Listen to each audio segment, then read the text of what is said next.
Okay.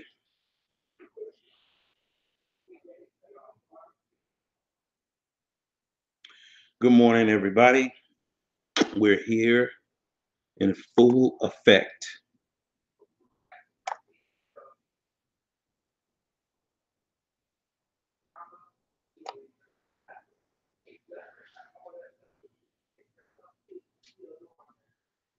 Just want to share some things with you all that has been on my mind.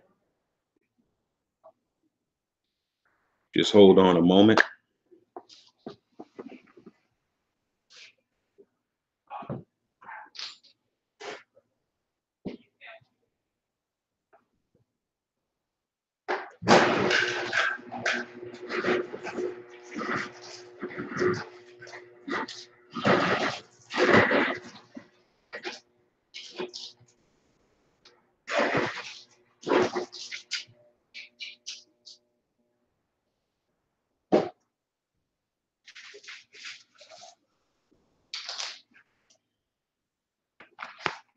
I got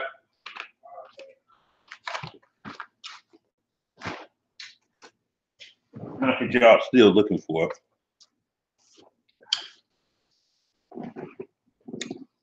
Oh boy.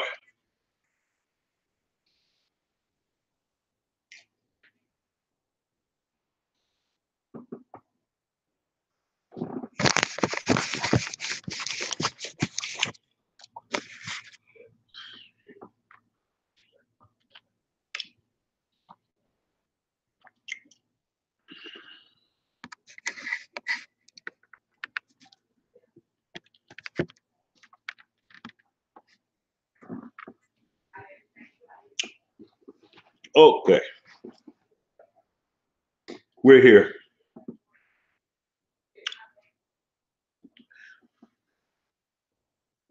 Some of the things that's been on my mind as I've been meditating.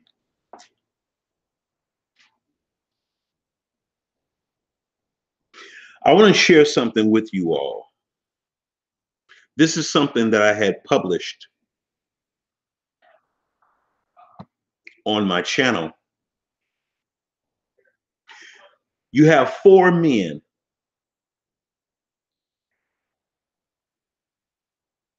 You have the first man, who's the most perfect man, human being in the world, which was Adam. Yeah, we know God is perfect. We get that. I'm not talking about God. I'm talking about human beings, okay? So don't go there because that's not where I'm trying to go. The first man, Adam, most perfect man in the world on creation. And up to the fall, he had never sinned. Most perfect man in the world. More like the Most High than any other being in the universe. Adam. All the men that I'm going to show you are archetypes. Listen. The next man I'm going to bring on the scene is, let's see. We're going to deal with four men. We could deal with more, but we're just going to deal with four. The next man is Samson. Strongest man recorded in history. Strongest man to ever live. We never heard of feats of strength like Samson. The next man, David. Holiest man. Holiest man on the planet. A man after Yahuwah's own heart. Then we have one more. Remember, we're dealing with four men here. Adam, Samson, David, and our last man, King Solomon. Wisest man ever lived. Nobody has ever been as wise as Solomon. Nobody. Now, what do all these men have in common? Adam, David, Samson, and Solomon. What do these men have in common? Can anybody give me an answer? I'll tell you. This is for free. All these men fell to women.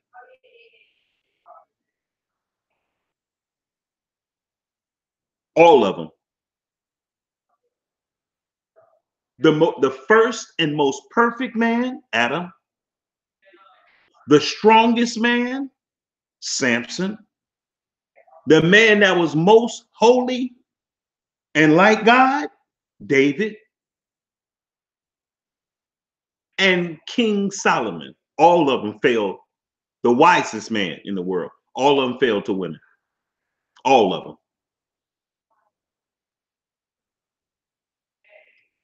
I thought women were the weaker vessel. I thought they were the weaker vessel. Wait a minute. How could you defeat the strongest man in the world? Wait, stop. This is madness. What's wrong here? I thought they were, the Bible says, the weaker vessel. I thought they were the weaker vessel. I thought the man was the head. How were they overcome by the weaker vessel? Let me tell you something. There is a lot of strength in things that are weak. Oh boy. Now that's the sermon right there. Oh, never estimate the strength of a weaker vessel. Never. Never. You have sacrificed strength whenever you underestimate a weaker vessel. I don't care if it's a man, woman, child. Stop it. You're disrespecting yourself when you do that.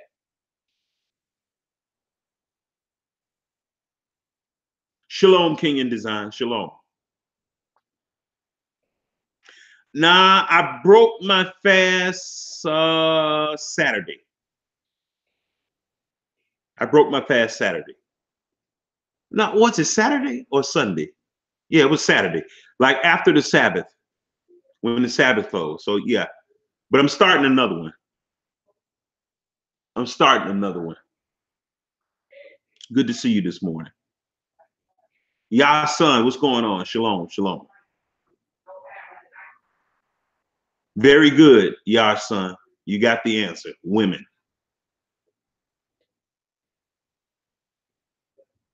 Women.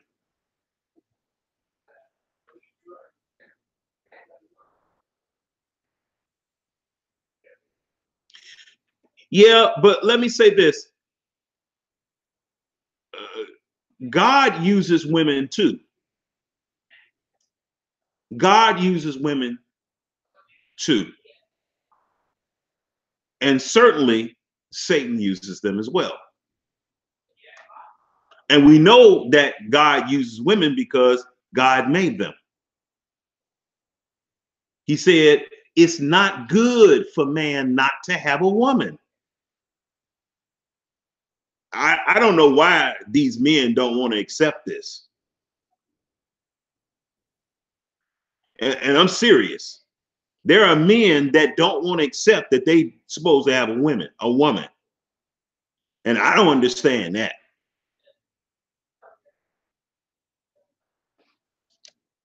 He says, not good. Okay, let me break it down because maybe that's not plain enough. Because, I mean, brothers be fighting me on this. What does not good mean? Let's break it down. Let's just break it down because this is getting confusing to a lot of men. Ugh. And because it's confusing to so many men, women are beginning to believe it by saying, I don't need no man. So let me just, it's getting confusing out here.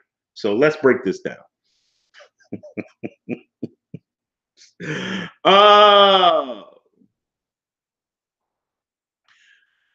He said it's not good that man should be alone.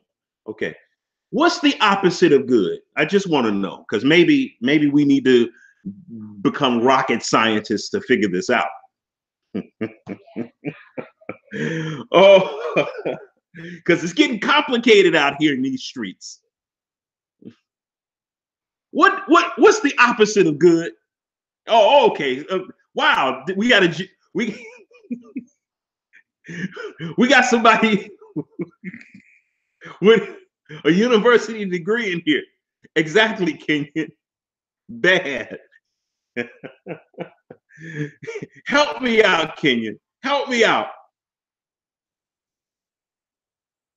It's not good that man should be alone. I don't know how else to break this down. I don't know.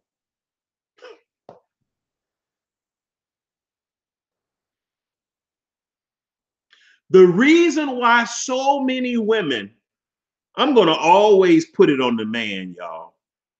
You can call me a simp all you want to. I'm going to lay it at the man's feet. If I see any dysfunction in a woman, I'm going to lay it at a man's feet. I'm not saying that the woman is free of any responsibility. Not saying that. I'm not saying she is not culpable in any way. No, no, no.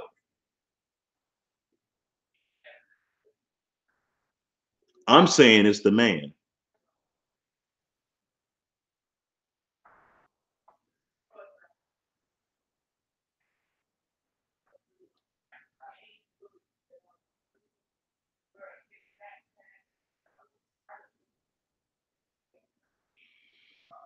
Yeah. But the reason why your mother is saying that is because what men have done to her. That's where that comes from. That's exactly where that comes from. It's because what men have done to her, how men have affected her in her life.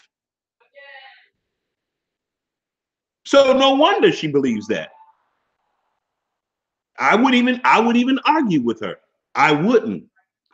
But what I would do though is try to help heal her in her pain with men. That's where I would minister her to her at. I wouldn't try to convince her that she don't need no man, because the type of man that she's saying that she don't need is the kind of men that her heart has been attracted to, and the type of men that attract her. And you know what? She don't need those type of men.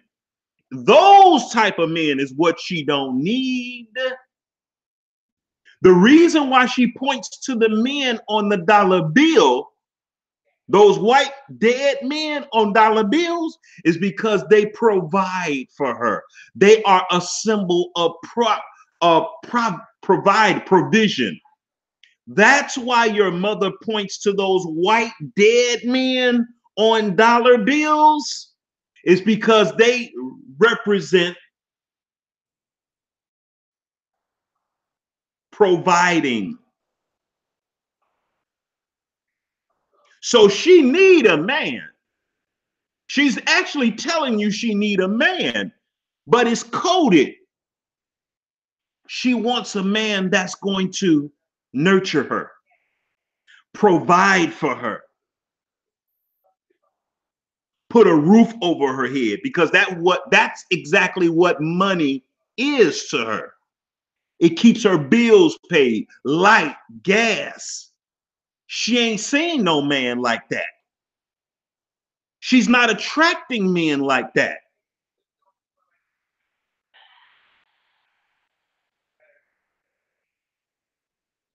So she points to the dollar bill as the only man that she needs. But see, if your mother starts seeking the Most High, she's another type of man is going to be attracted to her.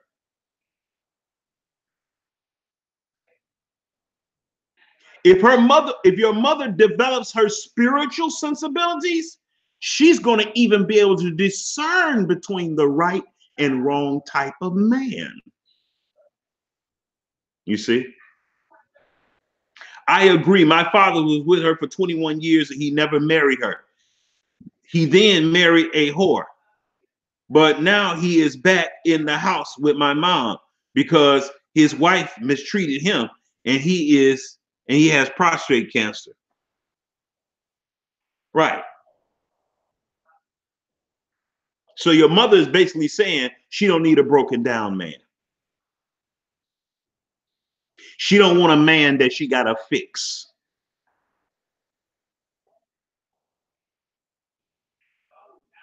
She don't want a man that she got to be a provider of, but he's not a provider for her. He's not reciprocating the providing. They're not being interdependent. He's just dependent on her. That's the kind of man your mama says she don't want. But yet, guess what? Your father is living with her again. Go figure. She was seeking the Most High for a while and beat breast cancer, but she is now back into the world and no longer seeking the Most High. Right.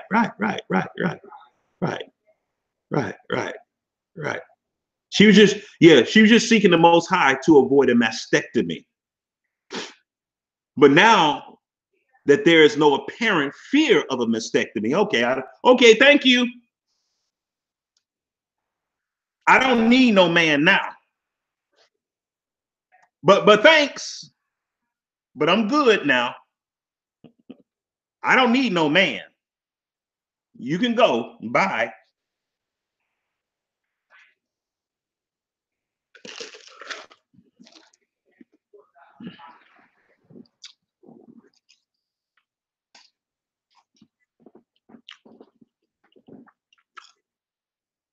See, a lot of people like to use the Most High as a jump off.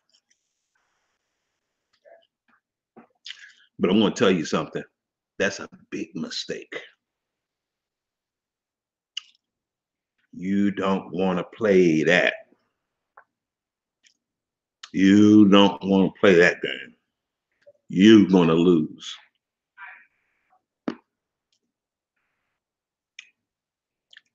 Whatever you had before, it's going to come on to you 7 times worse than it was. And it's probably going to cost you your life. It's just a word. A cautionary tale to the wise.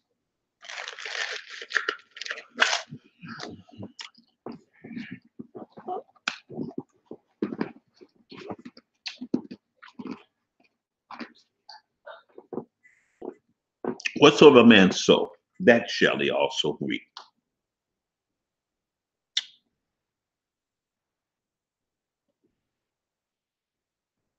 Yeah, because what you're doing with your husband is a rebuke. It's a rebuke. It's a rebuke to her consciousness and her selfishness. So, see, I'm always reticent and hesitant concerning celebrating people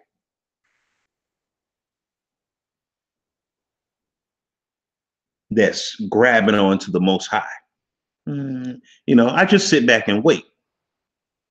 I sit back and wait. A lot of people, they're not really grabbing onto the Most High, but they're grabbing onto what he can do for them. They're not seeking the Most High. They're seeking what's in the Most High's pocket. And sometimes it's more apparent than others.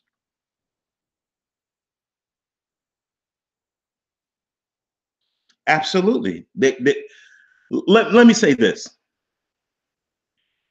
Absolutely, they're going to come by way stronger.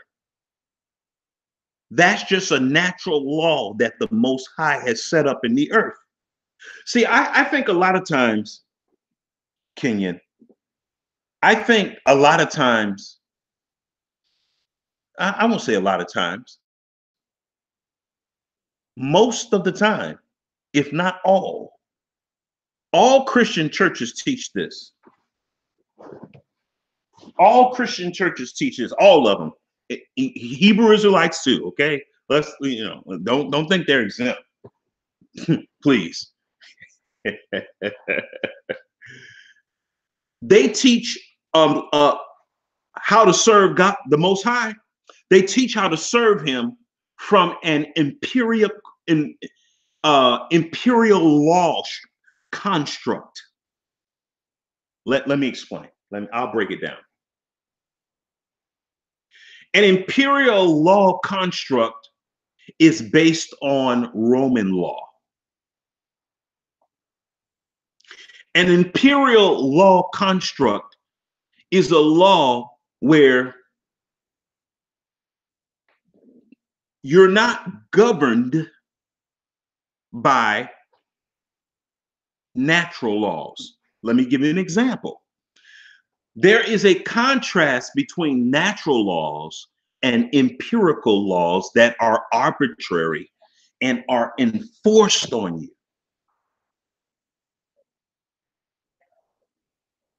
On pain of punishment.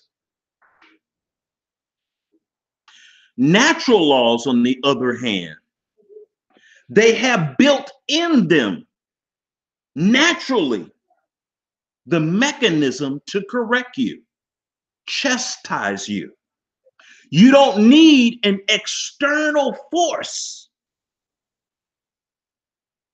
of another human being to keep you in order. For instance, natural laws. Right now, I'm sitting in front of a wood-burning stove. Okay? It heats this part of the house. Now, everybody here knows that you can't get too close to this stove. Why? Is it because I'm going to burn them as the father of the house? In other words, I teach my children, if you touch this stove, I'm going to burn you.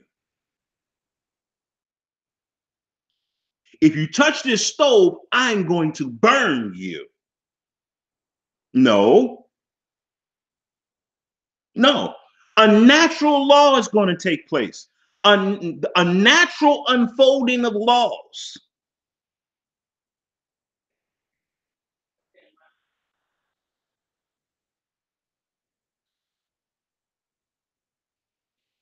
Because the stove is hot and you are made out of flesh, if you get too close to it, it's going to burn you. It's going to teach you a lesson. Okay. Where's my Bible at? Because this is getting a little difficult. I know how some people think. But don't the Bible say God is going to kill you? Let me tell you something. Don't the Bible says God will kill you if you don't love him? No, actually it doesn't. I know. Everybody teaches this. And so now I sound like I'm crazy now. I sound like I'm going way off. Don't the Bible teach that if you don't love God, he will kill you? No, no, it's nowhere in the Bible. I mean, just think about it. How, if you impose the threat of death on somebody, that's going to make them love you in the first place? Let's think about this critically. How? But don't the Bible says the wages of sin is death? Yes, it does say that now. Now we're on to something. But won't death come if you don't love the Most High? That's true too. Absolutely true. Well, it sounds like, Brother Prophet, you're contradicting yourself now. You said God won't kill you if you don't love him, but then you turned around and said the wages of sin is death.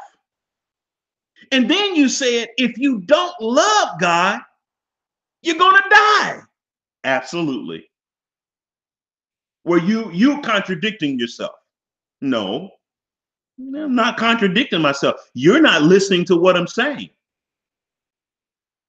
because you're looking at everything that I'm saying from an imperial law construct. Let me explain. I explain all three of these now for you. Will the Most High kill you if you don't love him? No. No, he won't kill you if you don't love him. Will you die if you don't love him? Absolutely. Those are two different things. I'll say it again, because because this has been taught for so many thousands of years. Is going to take a way for it to like really marinate and get into the subcutaneous tissues of the soul. The Most High is not going to kill you if you don't love him. But if you don't love him, you will die. Why? Because love for the Most High is the foundation of all life. Okay, let me help you. Yehoshua said, I am the resurrection and the life. No man comes unto the Father except by me. I come that they might have life and that they might have it more abundantly. So no, you can't live without loving the Most High. You just can't. You're dying. Dying, you shall die. You can't. But the Most High is not the type of lover and friend that tries to befriend you by saying stuff like this, because every denomination teaches this, especially Hebrew Israelites. And they wear it as a badge of honor. If you don't love the Most High, he will kill you. Okay, well, let's unpack that. Let's unpack it. We're not even thinking about the stuff we're saying. Let's unpack this thing. So if I don't love the Most High, he's going to kill me. But if I love him, he will love me. Right. So the person that loves him, how compelled are they going to be to love him on pain of death, rather than they really just love him? The majority of people are going to be more compelled to love him on pain of death. Now, let's look at this on the human plane. I meet my wife. I'm attracted to her. I start talking to her. I see that I like her and I have favor for her.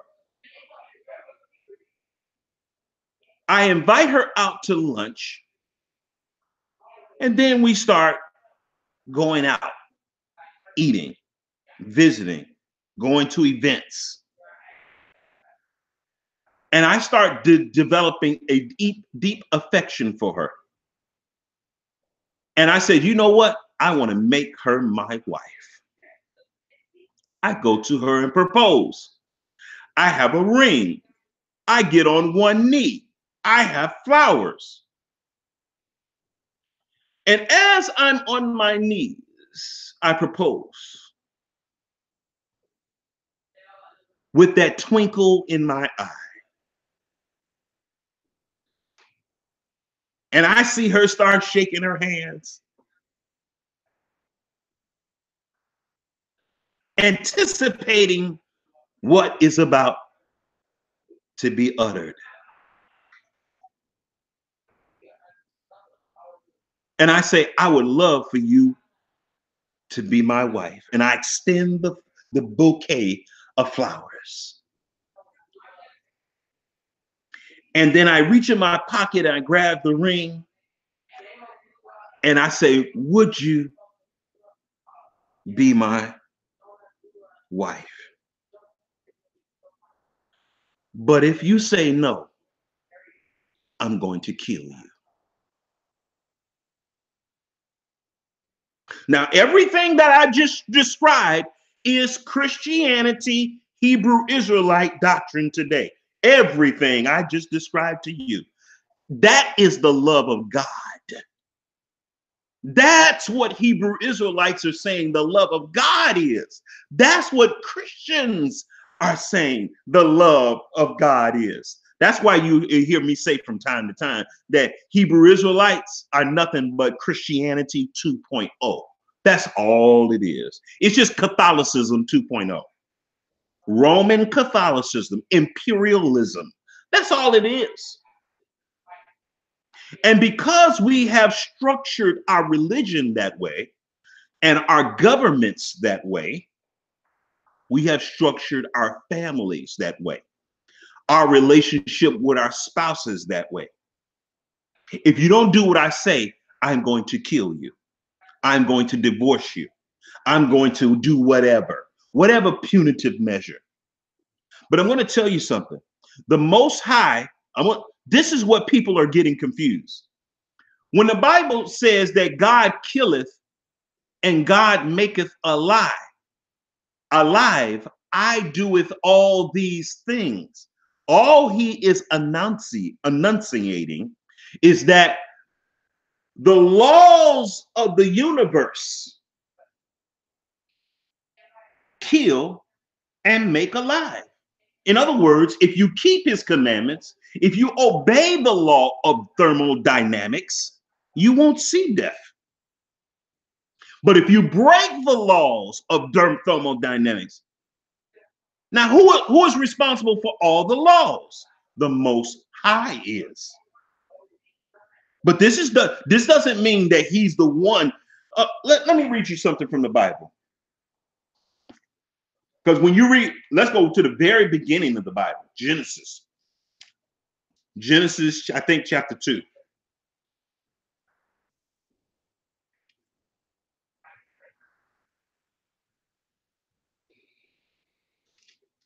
Genesis chapter 3.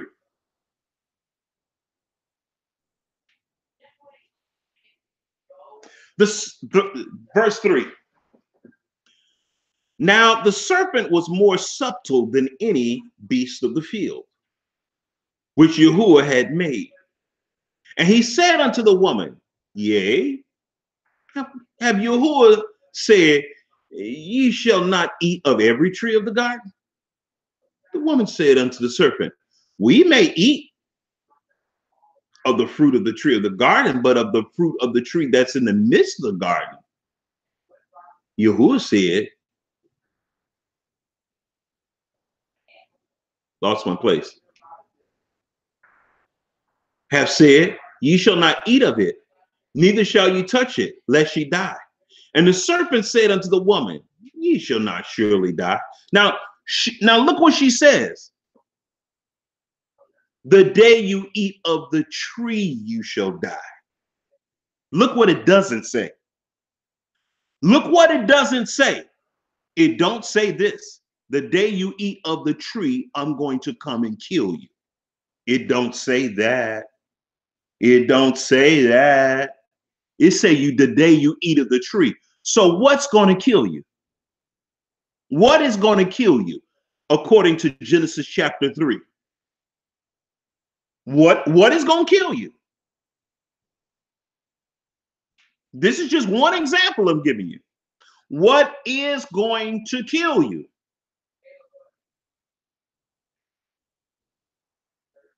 I'll wait for your answer because there is a delay. I'll read it again. But the fruit of the tree which is in the midst of the garden, Yahuwah have said, ye shall not eat of it, neither shall you touch it, lest ye die. So what killed you? It says it right there in verse 3, what killed you?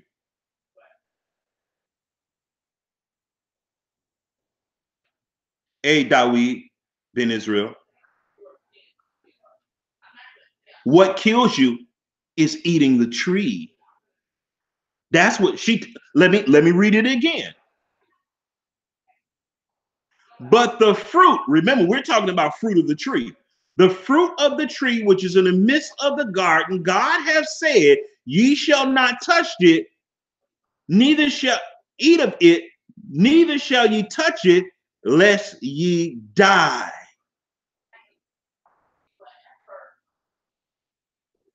The Most High told them what was going to kill them.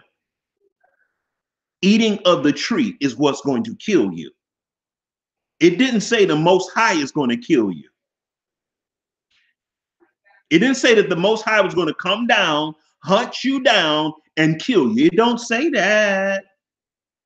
I know that's what all churches teach and Christian, but it don't say it. It don't say that.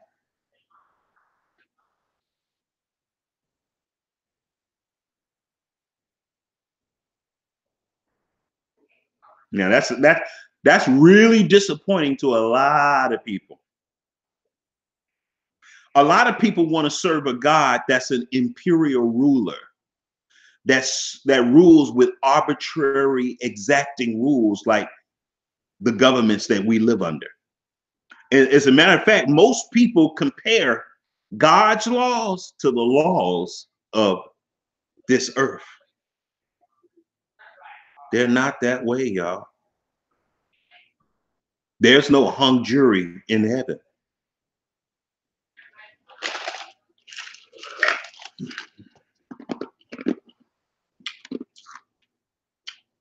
Let me tell you something. When you're dealing with the laws of nature or natural laws, not empirical laws, there is no way, pardon me,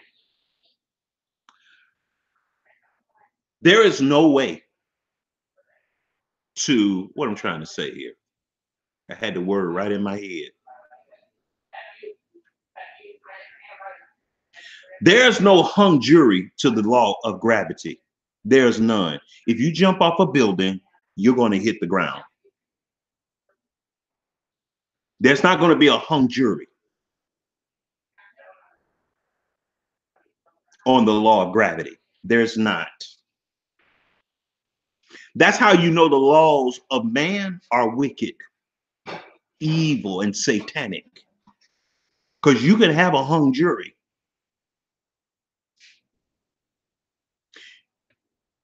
With the law of gravity, if you jump off a building, you can't get off on a technicality.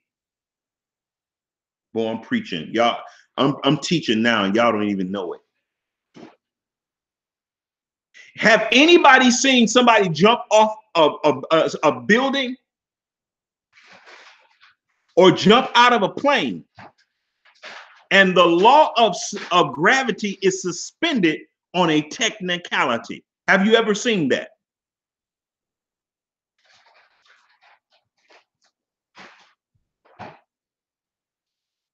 When something gets off on a technicality, that means that we're not dealing with the law of the Most High.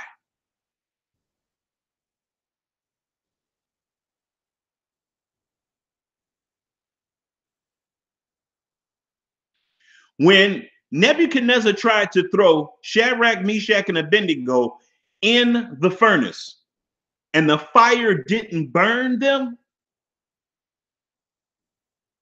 why was that? Because the law of thermodynamics says they should have been burnt up.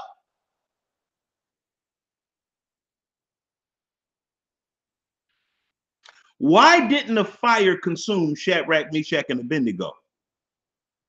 Because the Most High is above his law. Who was in the fire with them? Yehoshua was in the fire with them. He's immune to the laws. I mean, actually, he's not bound by the laws of fire, gravity, thermodynamics, the law of entropy. He's not bound by those laws.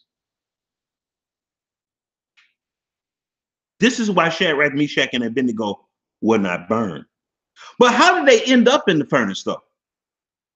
Because they didn't obey the law of Nebuchadnezzar, which was an imperial law. It wasn't based on natural laws. Bowing down to that image was actually counterintuitive to the laws of nature. The law of nature says you don't supposed to worship anything or any human being. You don't, especially an Israelite. Look at this. Let's go to 1 Corinthians chapter 8, I think verse 5.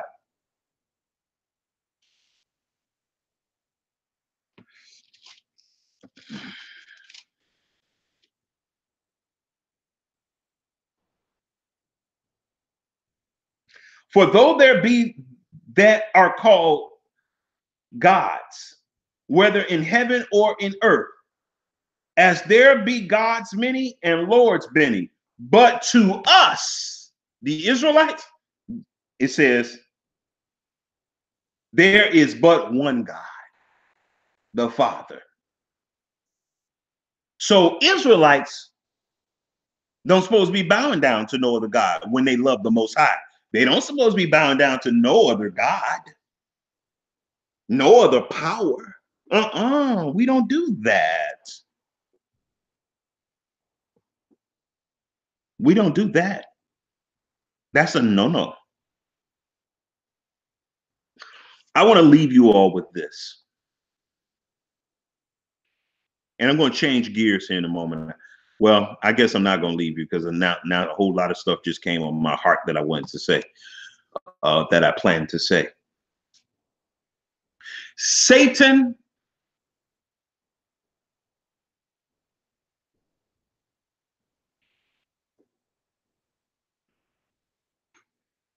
is the author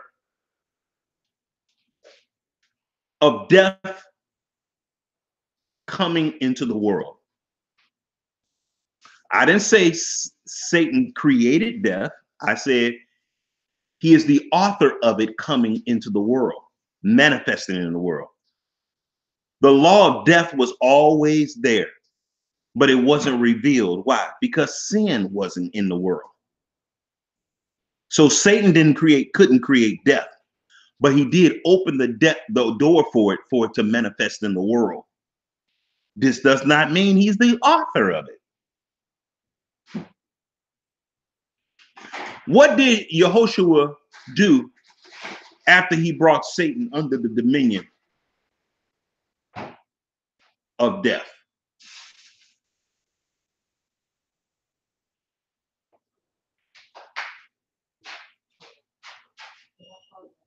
What did he do? The very last words of Yehoshua while expiring on the cross were, "It is finished." John 19:30. The devil saw that he had overdone himself, to be quite frank. Yehoshua, by dying, accomplished the death of Satan and brought immortality and light to the saints. After Yehoshua came up from the resurrection, what did he do? He grasped his power and he held his scepter. What scepter? The scepter of life and victory over the grave. He opened the graves and brought up the multitude of captives, testifying to everyone in the world and to the creation. Hallelujah. That he had power over death. Ooh, he balling. And he had resurrected the captives of death.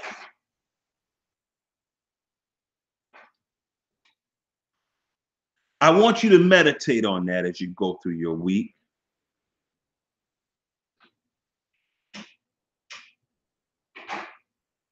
Because we must be prepared for an emergency. I'm shifting gears here now. I'm shifting gears. Stay with me. I'm shifting gears. How many people, if a wildfire happened where you was at, a tornado, a flood, catastrophic flood, or a snowstorm, you got at least $300 in your pocket. A full tank of gas.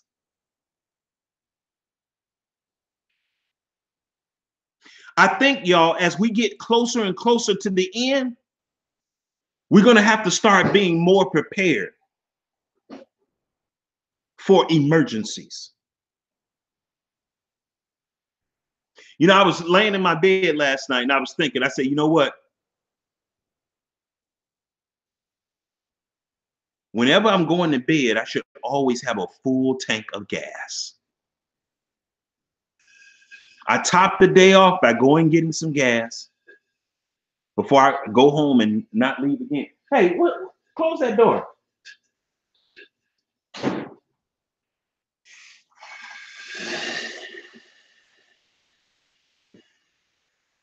Is the front door open?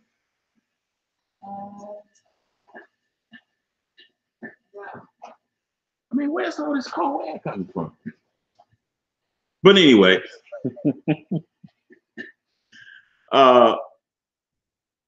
you know how you be sitting down and it's just not, you feel a blast of cold air. It's like, what's going on here? It's Mr. Freeze. Anyway, a full tank of gas. Why is it that adults in the United States, they don't have a penny in their pocket? You got to go to the ATM to get $20? Come on, girl. There's something wrong with that thinking. Why you got to go to the ATM if you got $20? The only place it is in the hands of the white man at the bank. You got to go to the ATM and request it? Come on, y'all. You don't trust $20 in your own home? Come on. Ask yourself this, y'all. Ask yourself this. All your money shouldn't be in the form of a credit card or a debit card. Have some hard cash in your pocket at your house. Have some cash.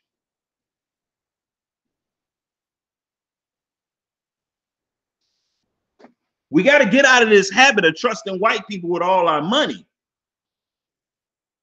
And you don't trust yourself with your money?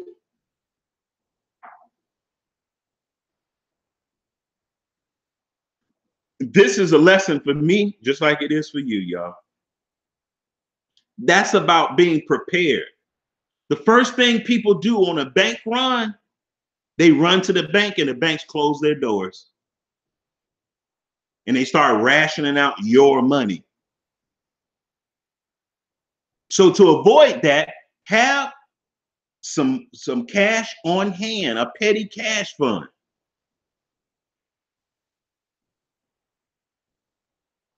Don't think white mommy and white daddy at the bank is the only people that you could trust with your money. Don't think that the enemy, white mommy and daddy at the bank, is the only people on earth that's worthy of your trust for your money. That's a big mistake, especially for black folk.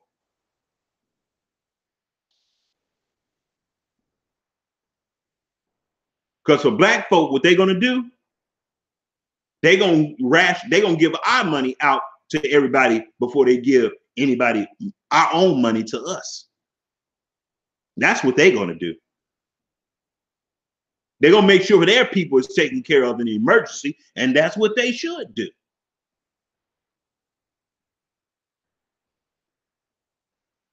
Have your gas topped off.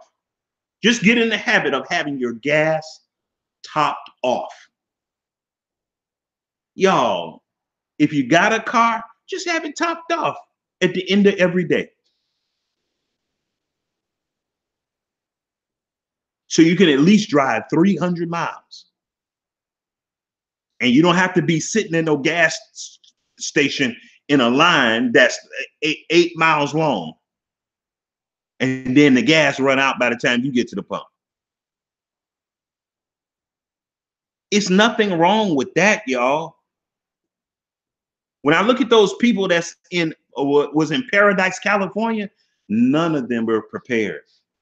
And I'm going to tell you something that's suspicious about that Paradise, California thing. I know a lot of conspiracies have come, but why do you never see? They say that fire affected 52,000 people, but every time they show a group of people, they don't show more than 100.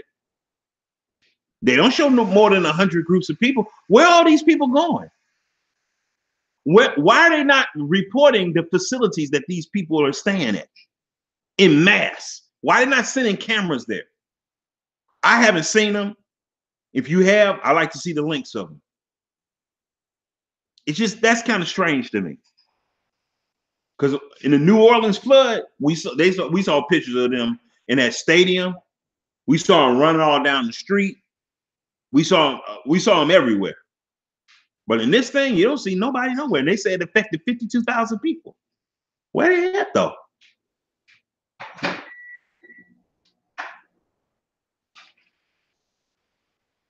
So be prepared for an emergency. Let me tell you something, y'all. Something I've really been looking into a lot lately. If you can afford one or have to save for one, get you a travel trailer that you can pull. Get you a travel trailer. You can get one for $1,000, y'all. You can get one for $1,000, $2,000. Get you a travel trailer and start storing stuff in it. Get you a travel trailer and start storing stuff in it. Like some canned food, rice, beans, water,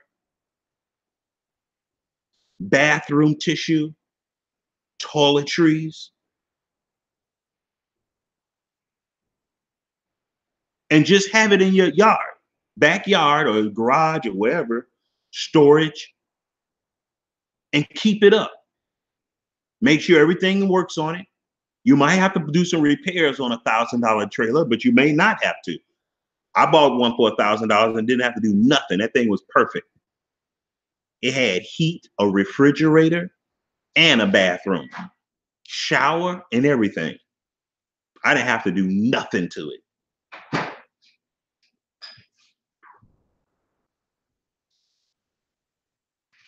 Bunk beds in it and everything. Get you a travel trailer.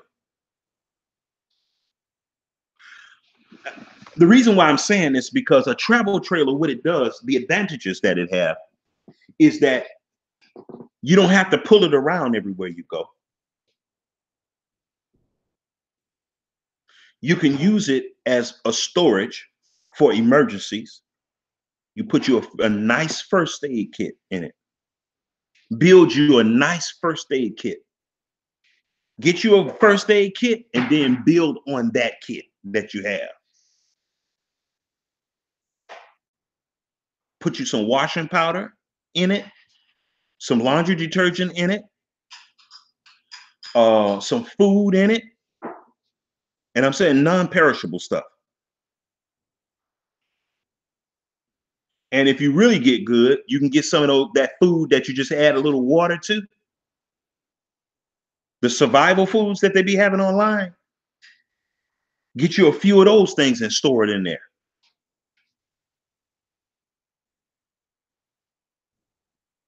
Like a month worth of those food. That type of food. And store it in there. What else?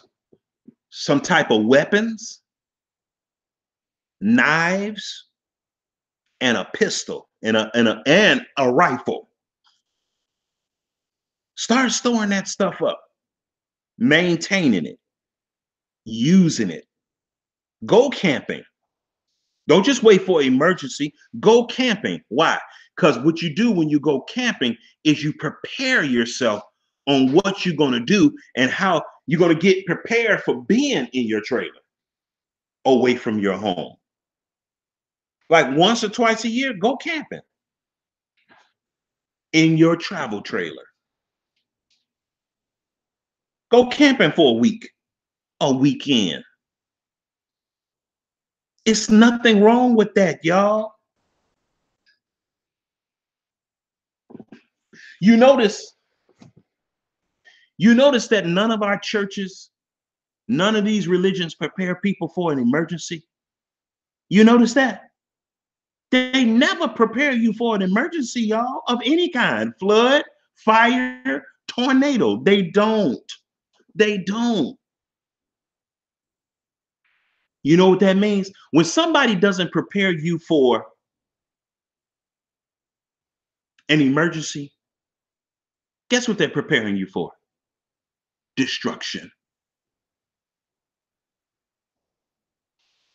Be very careful of people who talk about spiritual salvation, but ignore practical preparedness in an emergency situation.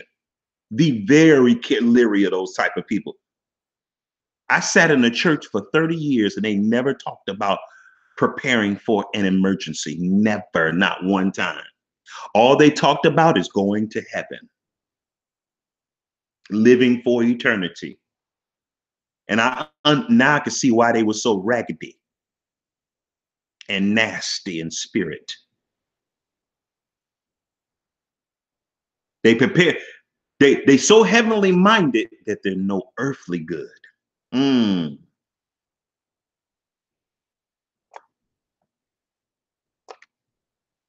Jesus will save me if a tornado comes. Jesus will save me if a flood comes.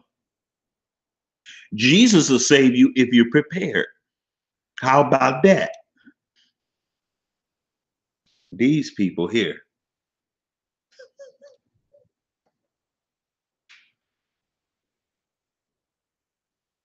Jesus throw you a lifeboat, a life vest, and you said you sitting in the boat saying Jesus gonna come and save me.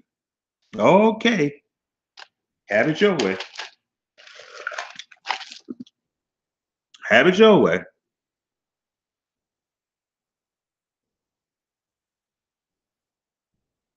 Why is it? Why? that pastors, they're not giving us alternative ways of living. Why are they not giving us alternative ways of living? Why do they have us living the same way that everybody else lives? Why do Hebrew Israelites live just like everybody else? They live just like Christians. They just got on some fringes. Maybe they have on fringes. Why? We don't have no alternative lifestyle. Homosexuals have an alternative lifestyle. But the people who said that they're the people of the Most High, they don't have an alternative lifestyle. They live just like everybody else. I was talking to my wife the other morning about this. And I was saying some stuff that was really blowing my mind that the Ruach was giving me.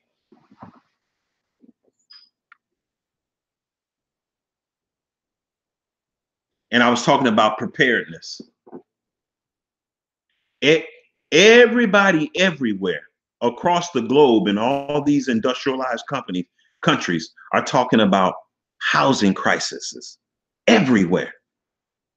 In the UK, the United States, everywhere. Affordable housing is like becoming extinct. Why are ministers not telling us, you know what? We need to stop getting loans on homes. Why are pastors not telling Israelites that live in all these hoods with all these abandoned houses, you know what we need to start doing? We need to start purchasing some of these homes in auctions for pennies on the dollars, fixing them up and living in those suckers. Why are they not coming up with that? We got all these vacant lots.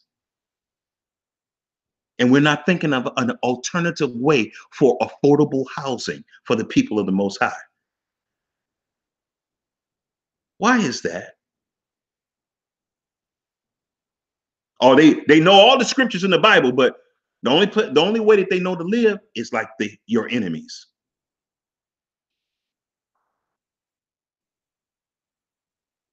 Why isn't anyone talking about, you know what?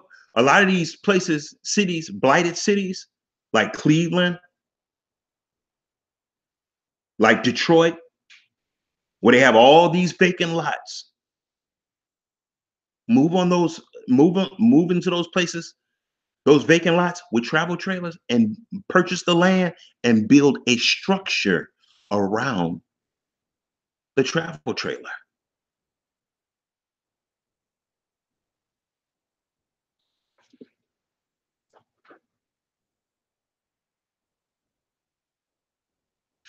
Or build a little garage. Build a structure the size of a garage. Partition the inside of it off.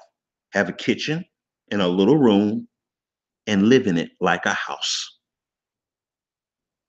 You could build a garage for an affordable garage.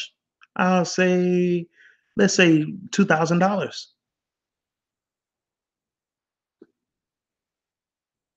Maybe less. Y'all, this gotta be, y'all, all this debt, we can't afford it. All this debt, we can't afford it. Debt is a symbol of sin in the Bible. Did you know that? It's a sign of transgressing the character of the Most High. Sin is a sign that you don't have the character of the Most High. Sin is a symbol of debt.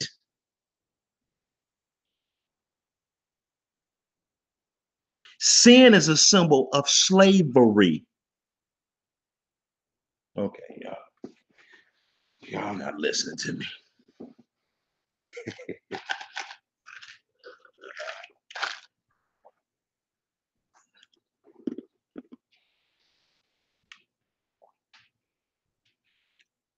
Why is it that in America, people are more concerned about their credit score than how much money they have access to? It don't matter. A lot of people are credit rich, but money poor.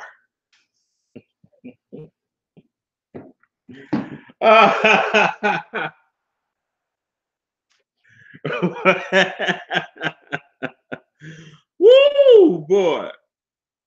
Credit rich, dollar poor. Let's go deeper. You have some people that are money rich.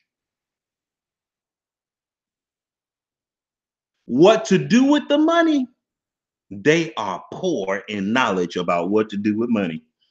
They stupid retards. They don't know what to do with money. The only thing they know to do with money, I'm going to tell you, the smartest thing they know to do with money is, guess what? Give it to white people by letting it sit in the bank. That's all they know. I'm just going to let white daddy and white mommy use my money. See, white mommy and white daddy using that money. White mommy and white daddy ain't got it sitting in the bank. They making loans with that money and charging usury interest on the money, your money. But what do black people do who have money? They put it in the bank and be so proud that white mommy, white daddy watching over their money.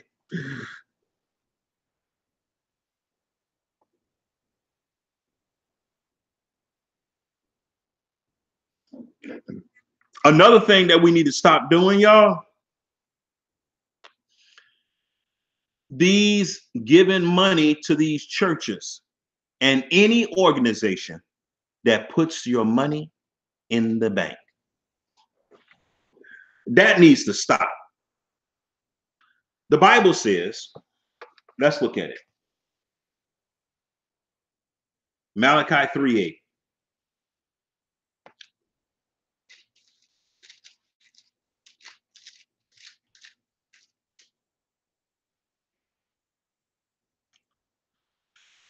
Will a man rob Yahuwah? Yet ye have robbed me. But ye say, wherein have you robbed thee? In tithes and offerings. When we take the Most High's money and put it in the bank, and it came from the saints, we are calling the white man God. The storehouse is not the bank. Oh boy, I'm okay. Now y'all mad at me. The storehouse is not the bank of your enemy. That is not the storehouse, y'all. The storehouse is where truth is dispensed. That's where the storehouse is supposed to go. Okay, you don't believe me. Let's go to Acts chapter 4. Because people like to fight, debate. No, brothers, the bank. No. So y'all say it's the Most High's money, but you give it to your enemy? Let's see how that works. You give it to your enemy, and your enemy makes loans on the money and gets rich. And he builds up his kingdom while it's in the bank. See, this is not making sense to me. I see why black people are cursed. You see why our neighborhoods are cursed?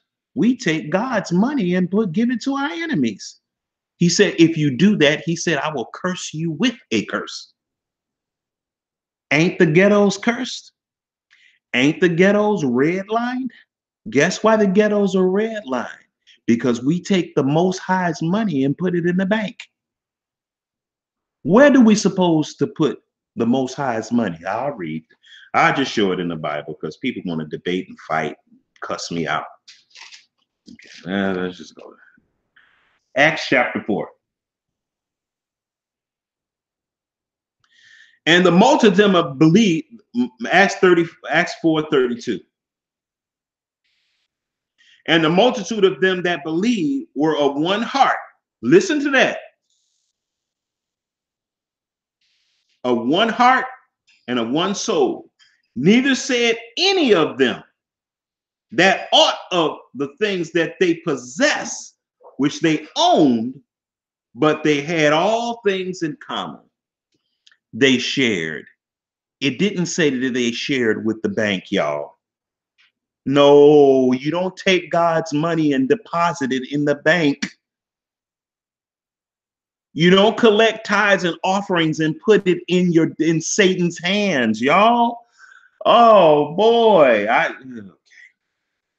Well, what do you do with it, brother? Give us a solution. We want solutions. Okay, the solution, people. Be quiet. You just don't want to put it in the bank. You don't care nothing about a solution. You just mad that white daddy and white mommy is not going to get it. You don't care nothing about no solution. Number 33. And with great power gave the apostles witness of the resurrection of Yehoshua, and great grace was upon them all. Neither was there any among them that lacked. Why? For as many as were possessors of land and houses sold them and brought the price of them, of the thing, and that were sold, and laid them down in the bank. It don't say that.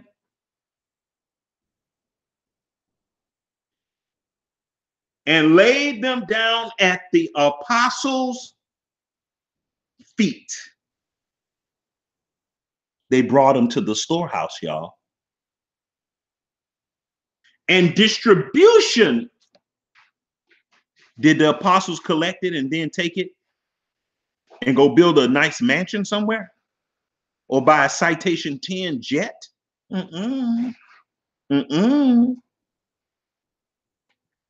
Distribution was made.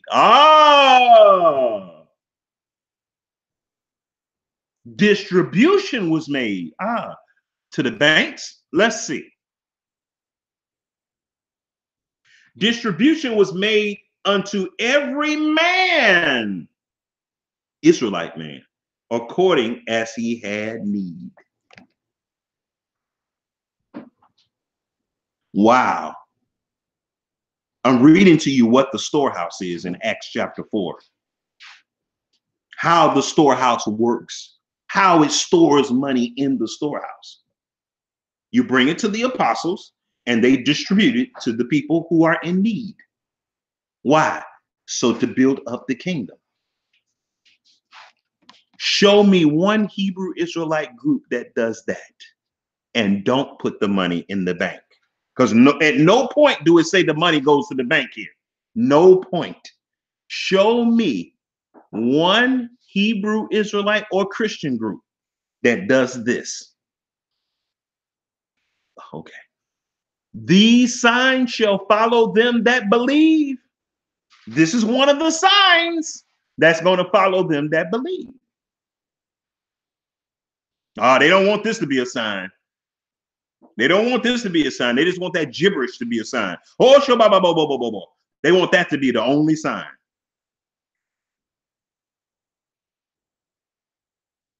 And laid them down at the apostles' feet, and distribution was made unto every man according to as he had need. And Jose, who was the apostle, was surnamed Barnabas, among which is being interpreted the son of consolation, and Levite.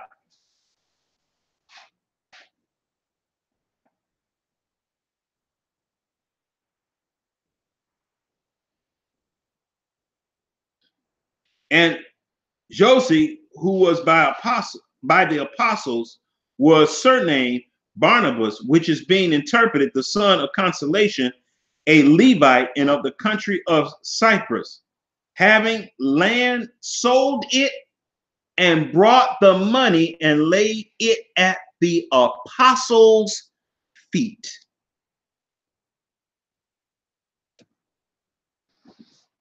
So the money's supposed to go where? It's supposed to be laid at the apostles and or prophets' feet. That's what it's supposed to be done. That's the storehouse. The extension of the storehouse is the distribution is made by the apostles. The apostles don't supposed to ball out with the money. They don't supposed to ball out with the money, hoard the money like the banks do. They don't supposed to do that. That's what's supposed to be done. Let me show you something, y'all. When the little boy had the five fishes and the loaves, how much of it did Yehoshua and the apostles hoard? None of it. None of it. All of it was distributed. Guess what Yehoshua was setting up? He was setting up the example that we just read in Acts chapter 4, verse 32.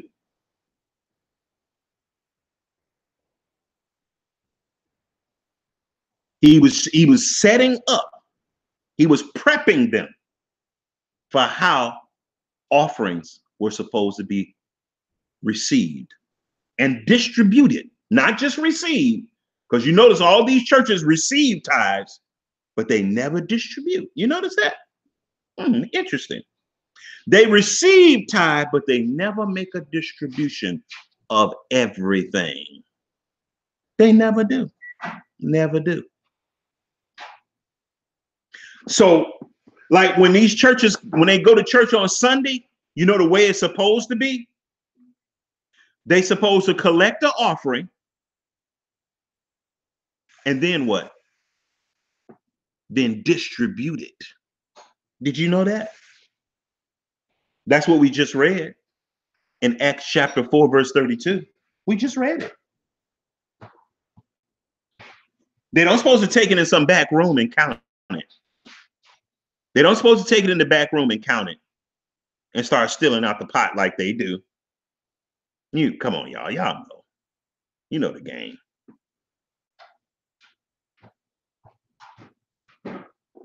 That's the kind of stuff that breeds thieves.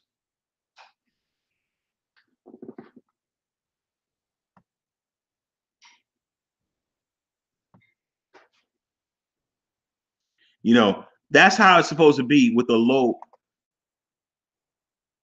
loaves and fishes.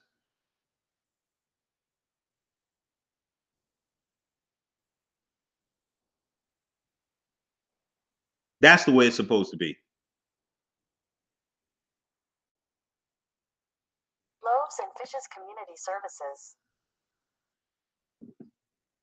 Never mind. No, thank you. That's the way it's supposed to be. You're supposed to distribute everything. The apostles and prophets not supposed to run off with anything and hoard it and build up their little kingdom. But I noticed that black people, I don't care about nobody else right now. Black people love to support pastors that steal. They love it. And I want to tell you something. Even if a pastor's not a thief, the church will make him a thief by letting him have control over all the money. Even if he's an honest man. That's too much temptation. You collect the money in front of everybody and then you distribute it. I'm going to tell you something. Whenever you collect the offering, only about 10% of the people give. Did you know that? In any group, on average, the amount of people that give is 10%. So there are a lot of people that need. There are a lot of people that just don't have it. Now, people don't supposed to be greedy and take stuff that they don't need and just be a leech. But this is the way it's supposed to be, y'all. But anyway, y'all, I'm going to get out of here.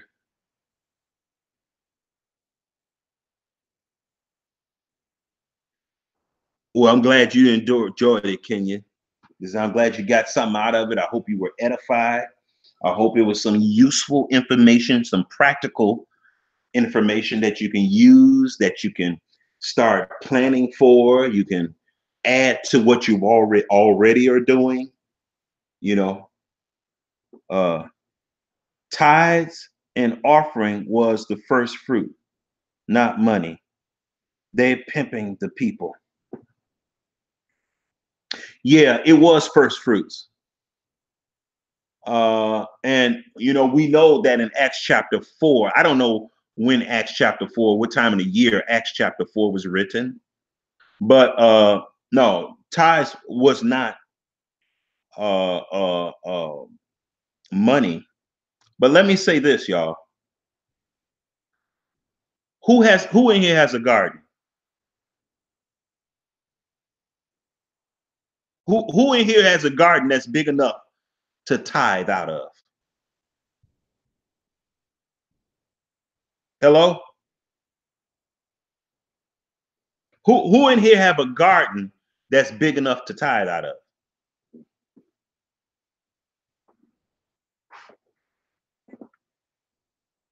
Okay. Okay. Well, if you don't have a garden, you got to bring something. So yeah, tithe and offering was not originally money, but if money is the only fruit that you have, that's what you should bring. If it's not money and it's time, well, you should give time. If it's not time and it's a talent, you need to give that. It's no excuse, people, not to give anything. Okay?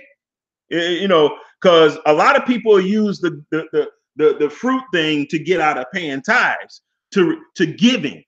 See, the whole thing is about giving. I think we missed the point.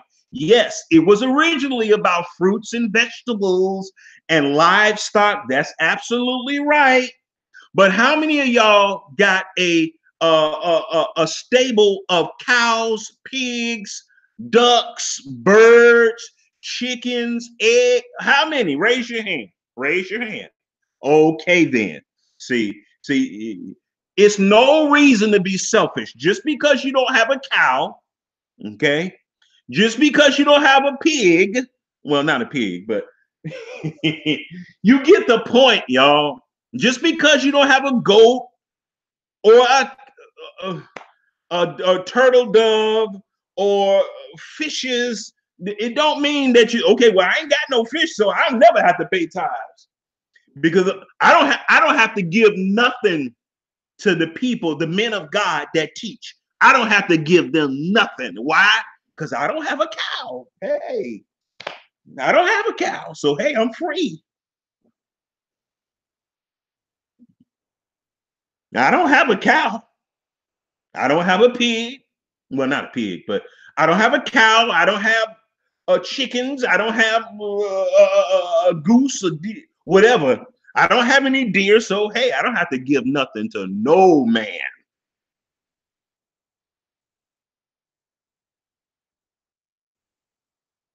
But I want to share something with you. I was about to go, but I want to say something about that.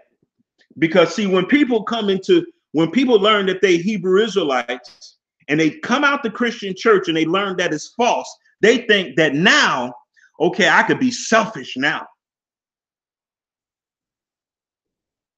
I don't have to give nothing to the people that teach. Let me tell you something. As a prophet, I give to ministries. Did you know that? I give. Yeah. And guess what? The ministry don't have to teach everything I believe. They might even teach some stuff that's contrary, but I see that they headed in the right direction. I will give to them. What's wrong with that? Oh, you thought because you was a Hebrew Israelite, you don't have to give. Oh, so you can receive, consume, be fed, but you never have to give? Really? But you love God. How could a greedy person love God? I don't understand that. I never understood how a greedy person could love God. I think it's impossible.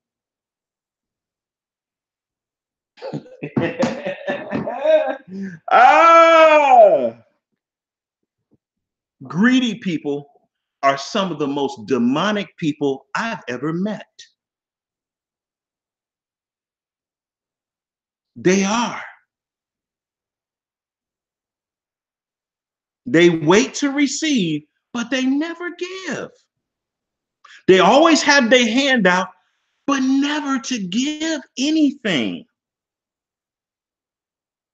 Yes, I give to other ministries, y'all. Let me tell you something. I even gave to a camp.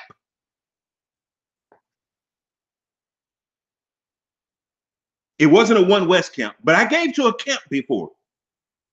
I gave to a camp. They don't teach everything I believe. Okay.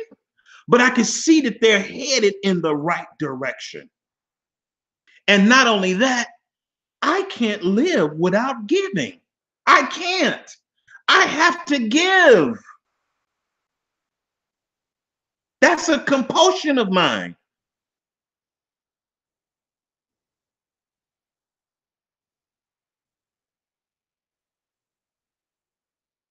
But people think that because they become a Hebrew Israelite, then they find out, oh, well, tithes ain't money. Hallelujah. Oh, God. And I ain't got no cows. Oh, God. I ain't got no bullocks. Oh, thank you.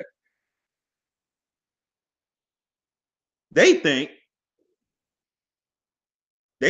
the Most High is mocked. They think they don't have to give. Let me tell you something. There's everything in the universe gives, everything. When you wake up in the morning, the sun gives you sunlight every morning. The air gives you breath. Oh boy, don't get me to preaching now. The trees give chlorophyll. The grass, the flowers,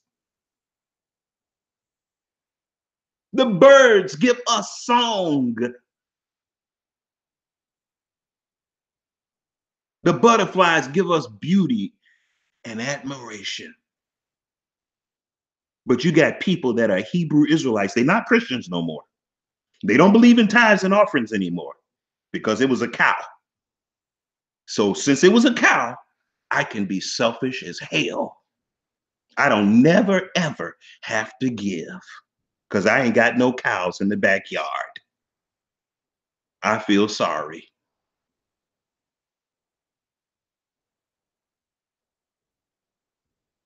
But they think they're going to get in the kingdom. Everything in the kingdom is going to give. I guarantee you that. There will not be one selfish thread in the kingdom.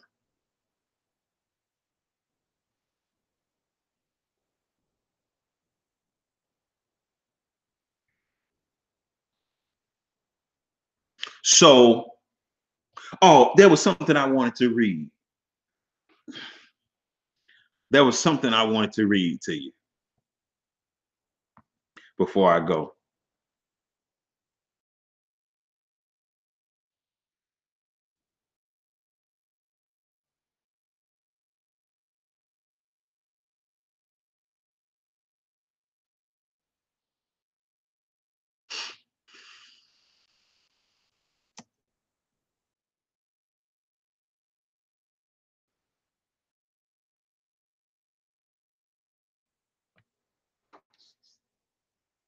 I want to read you something.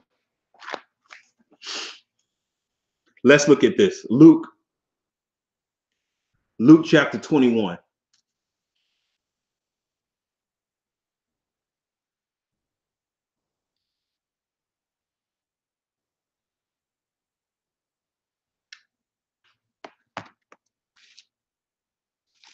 Find a ministry that feeds you, that's reliable, and give to it. I don't really look at myself as a ministry. I just look at myself as a minister. That's what I look. Find a ministry or minister and just give to it. Get in the habit of giving to somebody. You can't live on earth and not give to nobody but your family. Come on, that's not right. That's a sin. That's a sin. Sin kills you. Sin kills. The wages of sin is death. That's what kills you, sin.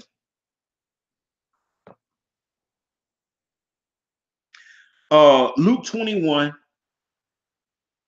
And he looked up and saw a rich man casting their gifts in the treasury. And he saw a certain poor widow casting in thither 2 mites. And he said, of a truth, I say unto you, that this poor widow have cast in more than they all. Wait a minute. How could she have cast more money into the treasury than all the rich men combined? How? That don't even make sense. Yeah, if you're looking at it with a carnal eye. Hey, close that door.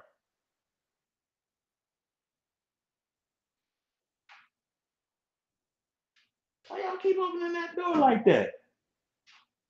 That's crazy. How could this woman put in 2 mites and put in more than all these millionaires combined? That's what's being said here. And he said, of a truth, I say unto you, that this poor widow have cast in more than they all, not some of them, all of them combined. She put in more than all of them. What is a mite? Let's Google that.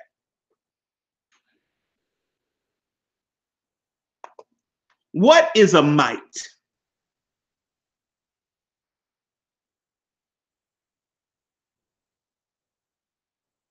What is a mite?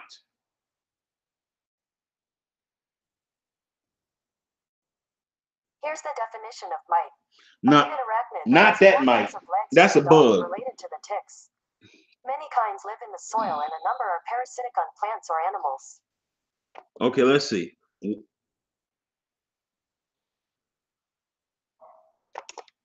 What is the widow's mite?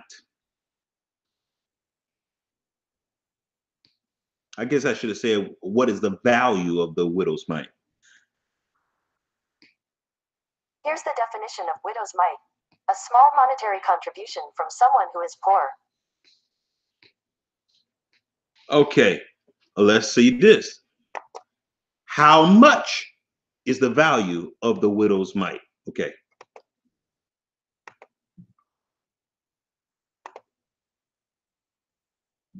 According to Wikipedia, the lesson of the widow's mite is presented in the Synoptic Gospels, in which Jesus is teaching at the temple in Jerusalem. Okay, the Gospel of Mark specifies that 2 mites are together worth a quadrans, the smallest Roman coin. So a widow's mite is the smallest Roman coin.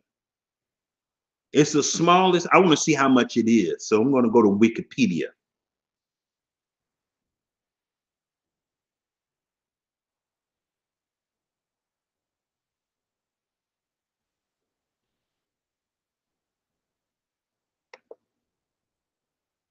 Oh, come on.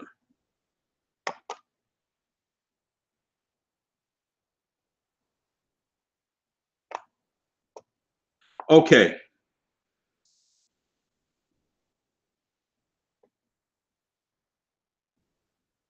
It's the least valuable coin in the circulation in Judea, worth about 6 minutes of a.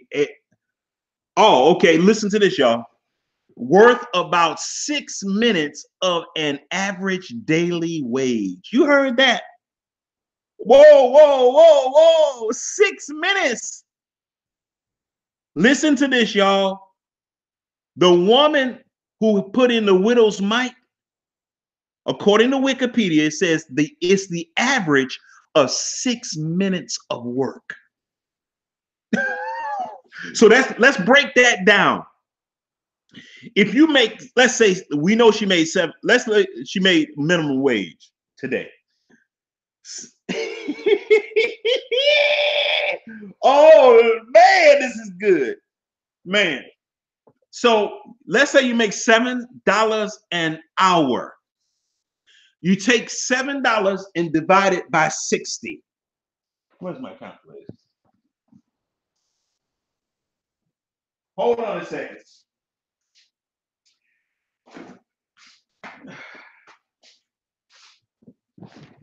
We're gonna take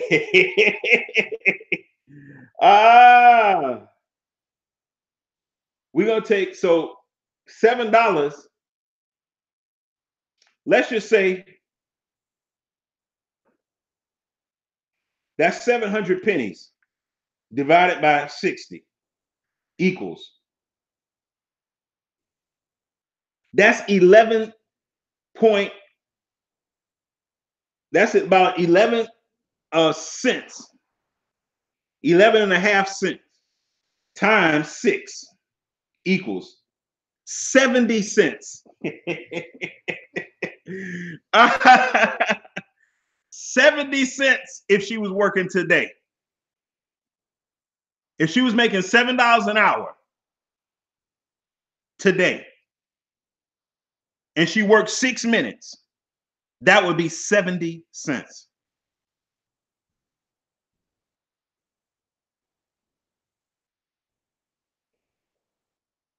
That would be 70 cents that this lady threw in if she was working today. Not even $1. 70 cents. Now let's go back. Let's go back. Luke.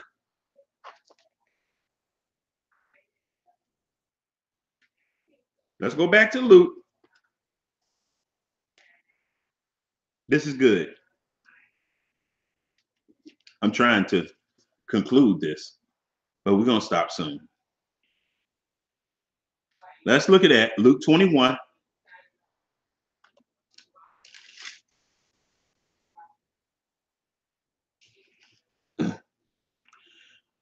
And he said, of a truth, I say unto you that this poor widow, he called her poor widow, have cast in more than they all. How? Keep reading. For all these have of their abundance cast in unto of the offering. They gave out of their abundance.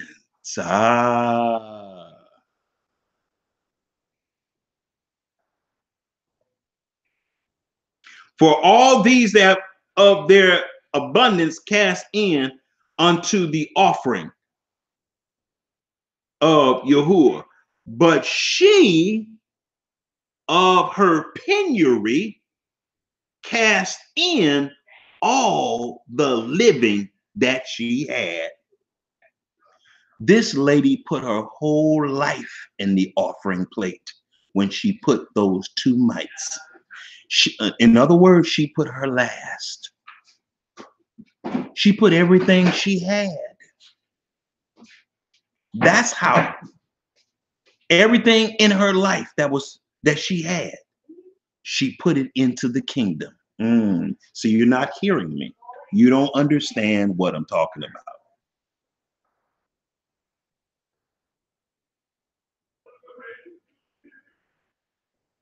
She put in everything. She went for broke. This lady is the real giver. Let's go to Luke. What's that? John 19:16.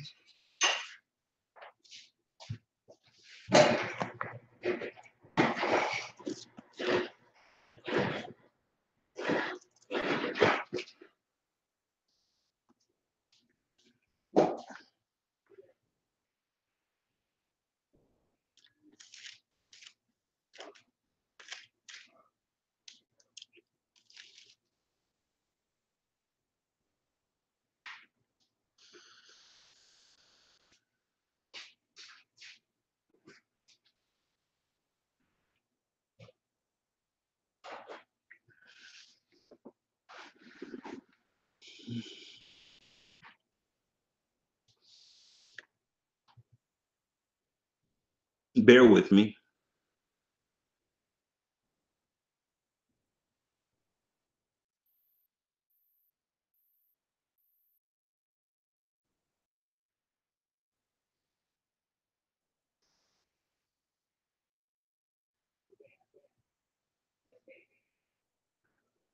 Yeah, Matthew 19:16, not John 19:16.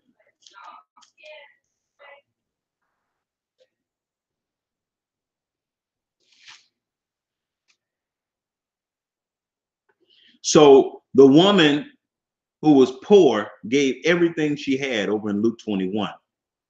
Let's go to Matthew 19:16.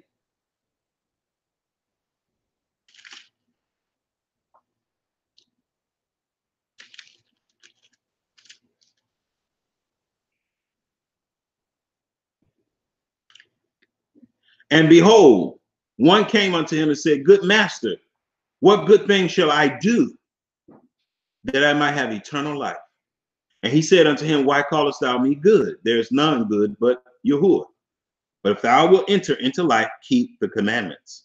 And he said unto him, which Yehoshua said, Thou shalt not do murder, thou shalt not commit adultery, thou shalt not steal, thou shalt not bear false witness, honor thy father and mother, and thou shalt love thy neighbor as thyself. And the young man said unto him, All these things I have kept from my youth up. What lack I yet? Yehoshua said unto him, If thou wilt be perfect, go and sell that thou hast. Go and sell that thou hast and give to the poor. Notice it don't say put it in the bank. It don't say put it in the bank. It says put it in the kingdom. Sell everything you have and give it to the poor of the kingdom. Go, that widow who put everything she had in it, go give to her. And thou shalt have treasures in heaven. In heaven, meaning in the sky, no, in the kingdom. You're going to have treasures in the kingdom. The same place where you sow is the same place where you reap. You sow in the kingdom, you're going to reap in the kingdom. You ain't going to reap in heaven. Stop all that Roman stuff, Roman doctrine, Christian stuff. When you sow a seed in the ground on earth, do anything grow in heaven? If you plant apple seed in your backyard, do a tree grow up in heaven? I just want to know because, it's a lot of doctrines out here that a lot of Hebrew Israelites still believe in. There's a lot of doctrines that Hebrew Israelites still believe in. They believe that if you do something on earth, something's going to happen in heaven. No, heaven is the kingdom.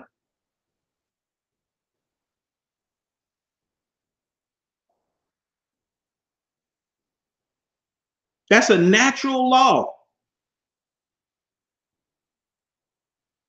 You reap where you sow. It's always been like that. I've never seen it happen no other way.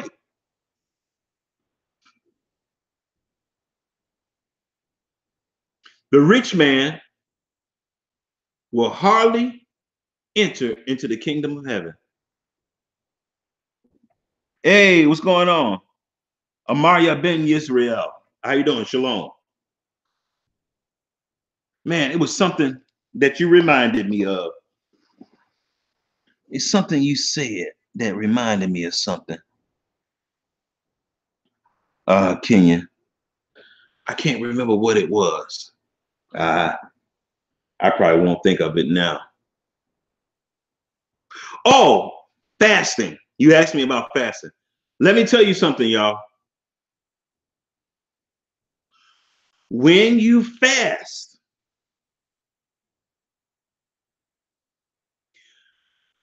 I want to show you this in the Bible too. I'm trying to get out of here, y'all. When you fast, y'all, be very careful fasting and be on the alert and be very prayerful. When you fast, when you get to your end of your fast, I'm going to tell you what's going to happen? The devil is going to come on you. He's going to come after you hard. I'm going to tell you, okay, you don't believe me. You don't believe me. You don't believe me. I'm going to show you something. Oh boy, I'm going through a battle right now. A test is going to come to you, y'all. When you really fast and pray, a test is going to come to you. Y'all, it's going to be very serious.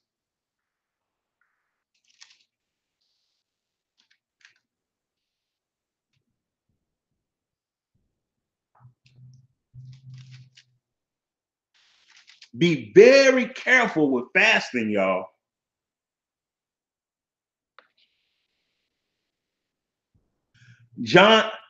Matthew chapter 4. Then was Yehoshua led up of the Spirit into the wilderness to be tempted of the devil.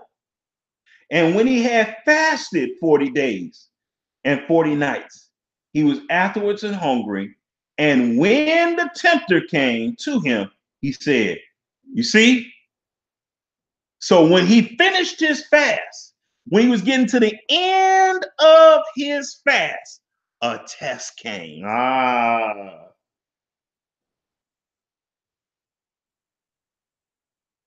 test came. And it wasn't no light test either. It was a very severe test. Y'all, I just came off a fast and I just went through a test. I'm going through a test right now. And boy, it was looking bad. I was slipping. But I just want to let you know, be careful with this fasting, y'all. Don't think that it's just going to be like, no, it's going to be some stuff. The devil's going to come to you at the end of it. More times than not, he's going to come to you. So just be on the alert. But anyway, I'm glad I remind myself of that. But what really tipped me off was when Kenyon asked me about fasting. So be very careful about fasting. You know, I'll tell you something. Every time I fast, I always go through something real crazy. And now I'm realizing that every time I fast, I wasn't even realizing that every time I fast, something really crazy started happening. Real crazy started happening. A test comes to me. So be careful of that, y'all. And hold that fast which thou hast, that no man take thy crown. Shalom. I'm out of here.